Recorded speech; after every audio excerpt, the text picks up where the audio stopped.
Okay, let's dive right in. There's been this truly massive discovery online. We're talking 16 billion. Billion with a B? Yes, 16 billion login credentials they've surfaced online. Nine News Australia called it a massive worldwide breach. Wow. Yeah. And this isn't just, some abstract tech news. It hits close to home. It directly impacts your personal security. Absolutely. So our mission today is really twofold. Understand what this means for you, and Yeah. maybe more importantly, figure out the immediate steps you need to take. Right. And the scale here is, well, it's genuinely concerning. People are calling this the biggest trove of stolen personal information ever discovered. Biggest ever. Yeah, it's not just one leak. Think of it as a massive collection, information stolen by hackers over years. Over years, so it's cumulative. Exactly, Right. cumulative. Yeah. And it includes brand new users, their passwords from some of the world's biggest websites, biggest apps. So like everything's just bundled together. Pretty much. It creates this one-stop shop for criminals. Imagine a perfectly indexed library, but for stolen data. The criminal's library. Okay, that's a chilling thought. It is, because it lets them, take over accounts, steal identities, make scam attempts way more targeted, much more likely to succeed. Okay, a one-stop shop.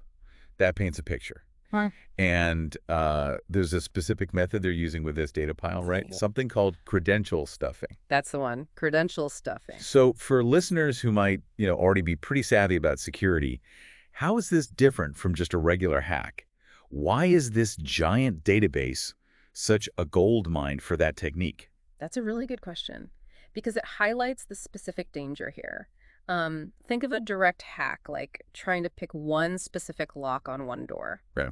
Credential stuffing. That's like having a giant stolen keyring with millions of keys. Keys that we now know are out there in the 16 billion set. Right. And you just try every key on every single door you can find online. Ah, okay. So they're not breaking in, they're just trying existing keys. Exactly. They leverage the stolen information.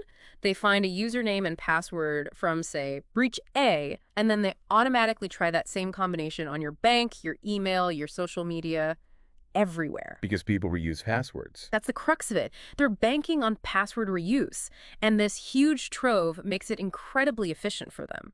It's less about finding new weaknesses in websites and more about exploiting a very human weakness, our tendency to reuse passwords but on a massive industrial scale. It's a numbers game, and the odds just shifted dramatically in their favor. I mean, hearing this definitely made me go back and change a few passwords I probably should have ages ago. It's a wake-up call. For sure. So, okay, the threat is huge. Credential stuffing is the mechanism. What can you, listening right now, actually do? The expert advice seems pretty consistent, right? It is. And thankfully, it's straightforward, though critical. First step, you absolutely have to change your passwords. Like all of them. Well, prioritize.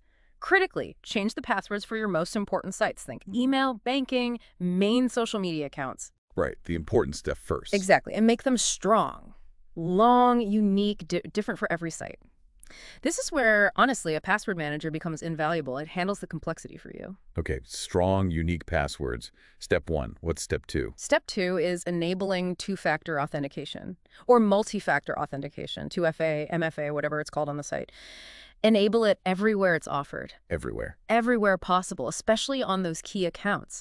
Because even if they have your password from this breach, without that second factor, like a code from your phone app or a text message, that stolen password becomes useless to them. It's a fantastic barrier against this specific kind of attack. Gotcha. So password plus something else you have. Precisely. Yep. And the urgency here is key. This database shows the information is already compromised. It's out there. So now, right now, is the time to add these extra layers of protection. It feels like the assumption has to be, my data might be in that 16 billion, so act accordingly. Build a better digital wall now. That's exactly the mindset. Proactive defense. And, maybe the final thought here, something for you to really mull over, is how you approach digital security generally. Is it something you only think about when a massive breach like this hits the headlines, a sort of one-time panic fix? Right, like a reaction. Or is it an ongoing thing, like digital hygiene? Because new threats pop up all the time. The real strength comes from building those proactive habits, periodically checking your passwords, enabling 2FA, just generally strengthening your defenses over time. So not just reacting, but building resilience. Exactly. Building resilience in your digital life. That's the long-term key.